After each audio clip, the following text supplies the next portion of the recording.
উচ্চশিক্ষা প্রতিষ্ঠানের শিক্ষার মান ও সক্ষমতার স্বীকৃতি হিসেবে বিশ্বের উন্নত দেশগুলোয় অ্যাক্রিডিটেশন সনদের প্রচলন রয়েছে।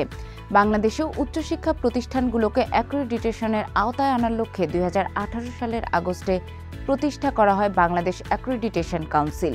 এ কাউন্সিলের উচ্চশিক্ষা প্রোগ্রামগুলোকে স্বীকৃতি দেওয়ার কথা, পাশাপাশি আন্তর্জাতিক ও আঞ্চলিক পর্যায়ে উচ্চশিক্ষা সংশ্লিষ্ট আস্থাভাজন অ্যাক্রিডিটেশন সংস্থা এবং কোয়ালিটি অ্যাসিউরেন্স নেটওয়ার্কগুলোর সঙ্গে যুক্ত হয়ে এই স্বীকৃতির আন্তর্জাতিক গ্রহণযোগ্যতা নিশ্চিত করারও কথা এ কাউন্সিলের। তবে প্রতিষ্ঠানটির বার্ষিক প্রতিবেদনের তথ্য অনুযায়ী এখন পর্যন্ত দেশের বিশ্ববিদ্যালয়গুলোর মধ্যে মাত্র 11টি অ্যাক্রিডিটেশন গ্রহণের আগ্রহ দেখিয়েছে।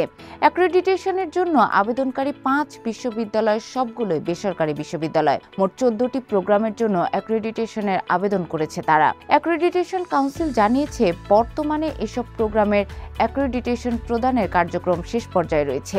এছাড়া অ্যাক্রিডিটেশন গ্রহণে আগ্রহ প্রকাশকারী 44 বিশ্ববিদ্যালয়ের মধ্যে পাবলিক বিশ্ববিদ্যালয় 11টি।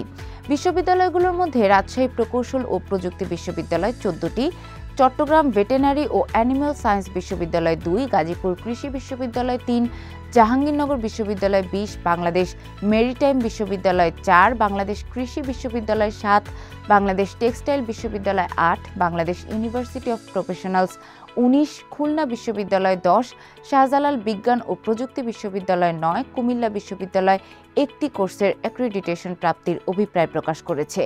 এছাড়া রাজশাহী বিশ্ববিদ্যালয়ের উপাচার্য অধ্যাপক ডক্টর সালেহ হাসান নকিব জানিয়েছেন, বিশ্ববিদ্যালয়টির বেশ কিছু বিভাগ এরই মধ্যে IQAC সমন্বয়ে অ্যাক্রিডিটেশনের জন্য আবেদন করেছে, আরও কয়েকটি প্রস্তুতি নিচ্ছে।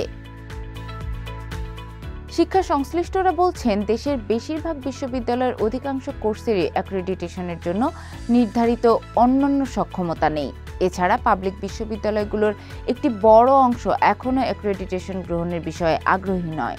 অ্যাক্রিডিটেশনের শর্ত পূরণের সক্ষমতা থাকলেও ঢাকা বিশ্ববিদ্যালয় এখনও কোনো প্রোগ্রামের অ্যাক্রিডিটেশনের জন্য আবেদন করেনি। এ বিষয়ে ঢাকা বিশ্ববিদ্যালয়ের অধ্যাপক ডক্টর সুকোমল বড়ুয়া বলেন, অ্যাক্রিডিটেশন পেতে হলে প্রতিটি বিভাগকে নির্দিষ্ট মানদণ্ডে সাজাতে হবে, যেমন কোর্স আউটকাম, গবেষণা ফান্ডিং, কোয়ালিটি অ্যাসিউরেন্স সেলকে কার্যকর করা, নিয়মিত একাডেমিক অডিট। এগুলো করতে সময়, দক্ষ জনবল ও আর্থিক বিনিয়োগ নিশ্চিত করা প্রয়োজন। কিন্তু ঢাকা বিশ্ববিদ্যালয়ের মতো প্রতিষ্ঠানগুলোতে এখনও প্রশাসনিক কাঠামো ও পাঠ্যক্রম উন্নয়নের প্রক্রিয়া বেশ ধীরগতির।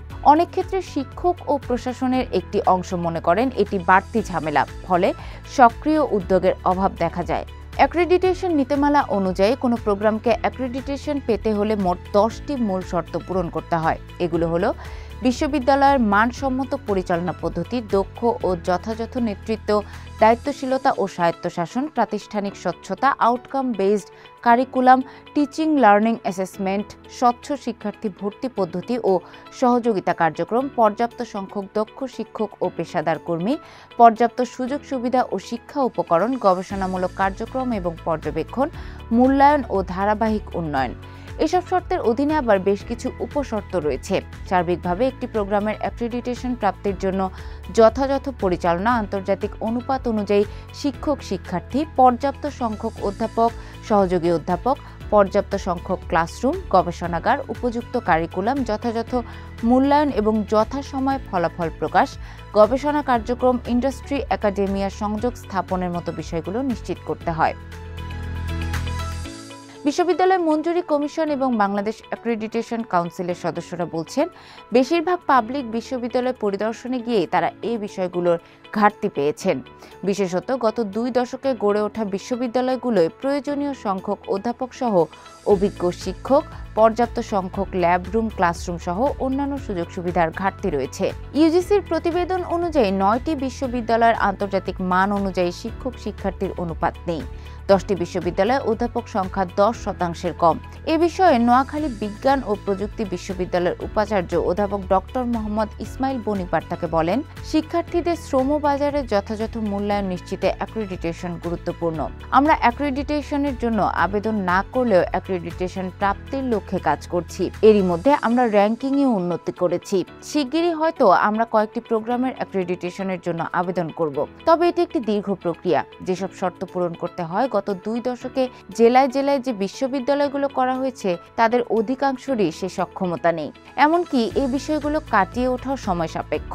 সার্বিক বিষয়ে বাংলাদেশ অ্যাক্রেডিটেশন কাউন্সিলের chairman professor doctor Misbah Uddin Ahmed বলেন, আমরা প্রতিষ্ঠানগুলোকে অ্যাক্রেডিটেশনে আগ্রহী করে তুলতে নিয়মিত বিভিন্ন কর্মশালার আয়োজন করছি। তবে পাবলিক বিশ্ববিদ্যালয়গুলো তুলনামূলক কম আগ্রহী। এর একটি কারণ হতে পারে বেসরকারি বিশ্ববিদ্যালয়গুলোর আয়, পরিচালন ব্যয়, শিক্ষক কর্মকর্তাদের বেতন সবকিছু শিক্ষার্থীদের উপর নির্ভরশীল। ফলে তারা তাদের কার্যক্রমকে এমনভাবে সাজানোর চেষ্টা করে যাতে অধিক সংখ্যক শিক্ষার্থী আকৃষ্ট হয়। নিশ্চিতভাবে অ্যাক্রেডিটেশনধারী প্রতিষ্ঠানগুলোই শিক্ষার্থীরা অধিক আকৃষ্ট হবে, ফলে অ্যাক্রেডিটেশন প্রাপ্তিতে তাদের প্রচেষ্টা বেশি। কিন্তু পাবলিক বিশ্ববিদ্যালয়গুলোর চিত্র আলাদা। যেহেতু মেধাবী শিক্ষার্থীদের বড় অংশেরই পছন্দ পাবলিক বিশ্ববিদ্যালয়, তারা এসব বিষয়ে বেসরকারি বিশ্ববিদ্যালয়ের মতো অতটা আগ্রহী নয়। তবে শিক্ষার্থীদের ভবিষ্যৎ বিবেচনায় অ্যাক্রেডিটেশন গুরুত্বপূর্ণ। আমরা আশা করব পাবলিক বিশ্ববিদ্যালয়গুলো অ্যাক্রেডিটেশন গ্রহণে আরও উদ্যোগী হবে।